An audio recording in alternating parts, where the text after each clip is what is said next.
FPI tidak pernah luput daripada kepedulian tentang Palestina, baik dalam kondisi perang maupun tidak perang. Ya, jadi DPP FPI ini membantu Palestina bukan hanya dalam kondisi perang, dalam kondisi tidak perang pun sejak awal tahun 2000 sampai hari ini sudah kita lakukan lebih dari 20 tahun. Nah, kita selalu menggalang dana umat untuk membantu anak-anak yatim yang ada di Palestina, janda-janda lemah yang ada di Palestina, yang suami-suami mereka dipenjarakan dengan sewenang-wenang oleh Israel, yang keluarga mereka dibunuh, dibantai oleh Israel, saudara. Jadi kita nggak pernah luput untuk membantu itu semua, sampai kita kerjasama dengan Mercy dan berbagai ormas Islam membangun rumah sakit Indonesia di Gaza. Dan kan sampai situ, insya Allah ke depan ini kita sudah punya rencana lagi bekerja sama dengan Al-Fatah, dengan Mercy, dengan Rasil dan lain sebagainya untuk membangun rumah sakit ibu dan anak di Gaza City, ya ikhwan. Hanya saja itu tertunda karena ada perang saat ini. Nah, kalau perang ini selesai, saudara, gencatan senjata cukup panjang, insya Allah pembangunan rumah sakit tersebut akan segera kita mulai dan akan kita menggalang kembali sambil kita memperbaiki rumah sakit Indonesia di Gaza yang kemarin dirusak oleh Israel.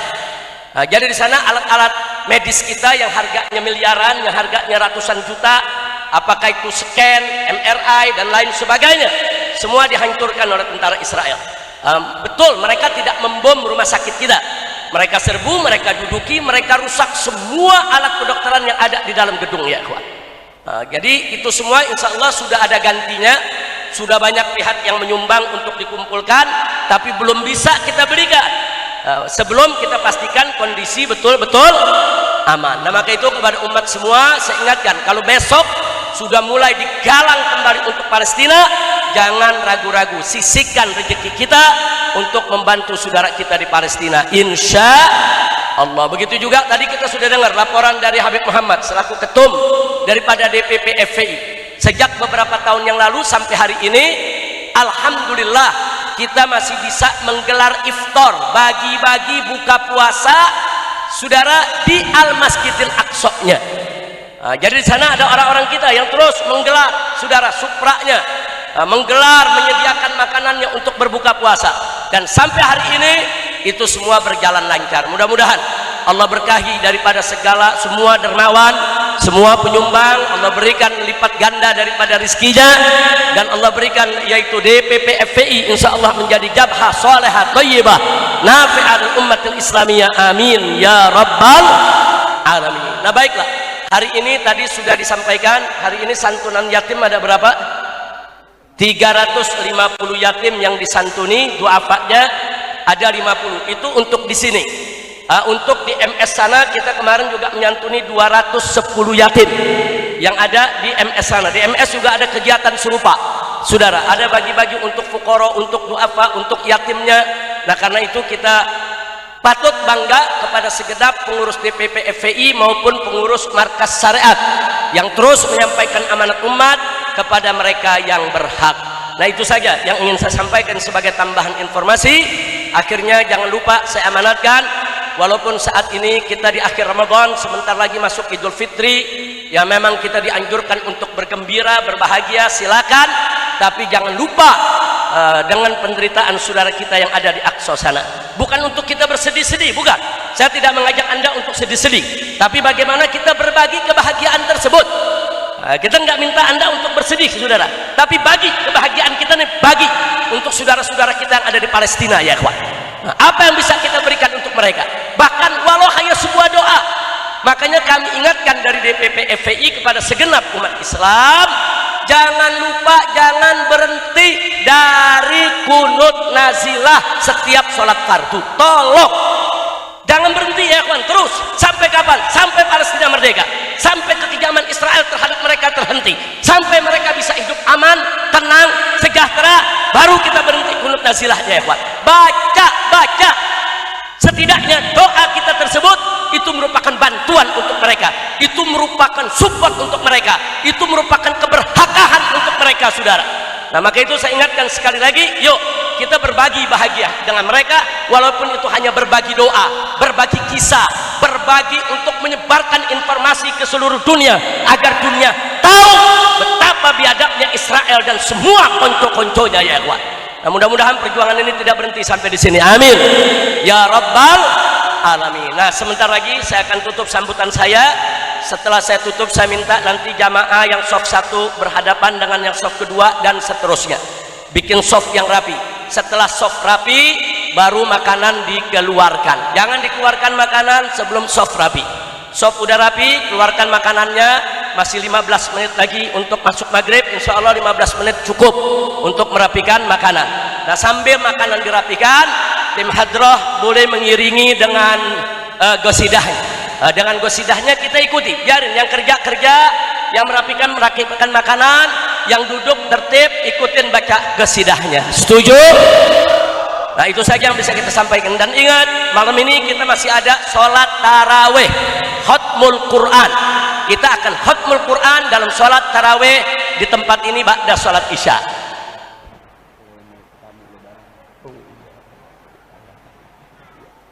Kemudian pengumuman terakhir, insya Allah majelis taklim kita akan dibuka, majelis taklim rutin bulanan.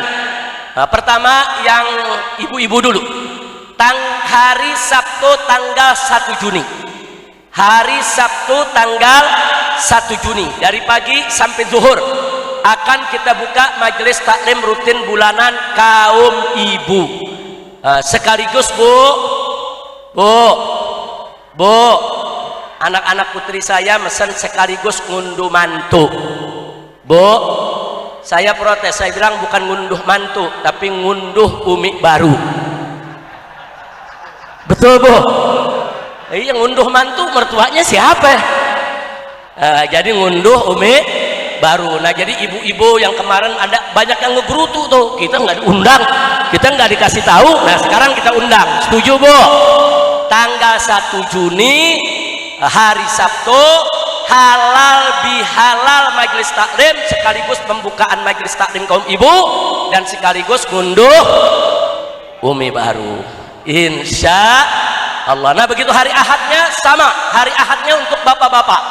Nah untuk bapak-bapaknya hari Ahad pagi sampai siang sama, kita adakan halal bihalal sekaligus pembukaan majelis taklim dan juga ngunduh umi baru.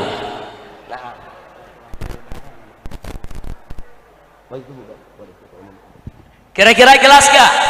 Sudah dicatat tanggalnya. Jadi untuk ibu-ibu tanggal 1 Juni, untuk bapak-bapak tanggal 2 Juni. Nah selain itu saya diingatkan oleh Habib Hanif, bagus untuk berlebaran hanya saya ingatkan di hari pertama saya akan sholat Idul Fitri di Masjid Jami Al-Islah. Kemudian setelah itu tamu yang biasanya datang di hari pertama adalah para tetangga saya. Para tetangga semua anak-anak kecil, ada anak kecil jumlahnya bisa 1000 orang lebih. Itu bisa dari jam 8 pagi sampai jam 12 siang. Nah maka itu hari pertama saya tidak open house untuk umum, hanya untuk warga sekitar. Kesian kalau datang untuk umum akhirnya mereka sulit untuk duduk ngobrol sama saya, sulit. Nah insya Allah hari kedua, 3 dan 4 saya ada di rumah dari pagi sampai sore. Nah di situ kita ingatkan bagi mereka yang ingin bertamu setiap hari dari hari kedua lebaran, ketiga lebaran dan keempat lebaran, mulai dari jam 10 sampai jam 12 siang. Itu gelombang pertama. Gelombang kedua dari mulai jam 2 siang sampai jam 4 sore. Nah saya hanya buka open house untuk tamu, silakan, nggak perlu pakai daftar, bebas siapa aja mau datang, tapi tolong di jam yang sudah ditentukan. Karena kita juga ada acara keluarga, kita juga harus yaitu keliling ke keluarga. Sekali lagi hari kedua, 3, 4 saya buka pintu untuk semua jamaah, siapapun mau datang silakan, bebas, terbuka. Tidak ada pakai simpen HP, tidak pakai daftar, tidak pakai janjian, tapi jamnya catat jam 10 pagi sampai jam 12 siang. Setelah itu saya istirahat, makan siang, selanjutnya jam 2 siang sampai jam 4 sore. Kira-kira jelas tidak? Nah, saya pikir cukup sampai di sini. Silakan sekarang berhadapan bikin softnya semua. Silakan yang sebelah depan madep ke belakang, yang belakang gak usah berbalik. Silakan madep bikin softnya semua. Terus yang ketiga madep ke soft yang keempat. Ya, yang kelima. Nah, yang kelima Roni deretannya tuh. Madep ke Pak Pras. Terus yang keenam silakan dibuat, dibantu, semua dibantu. Ya, silakan makanan mulai dikeluarkan. Untuk yang depan, untuk yang belakang. Sekian dari saya, terima kasih. Hadani Allah wa iyyakum ila siratal mustaqim. Wassalamualaikum warahmatullahi wabarakatuh.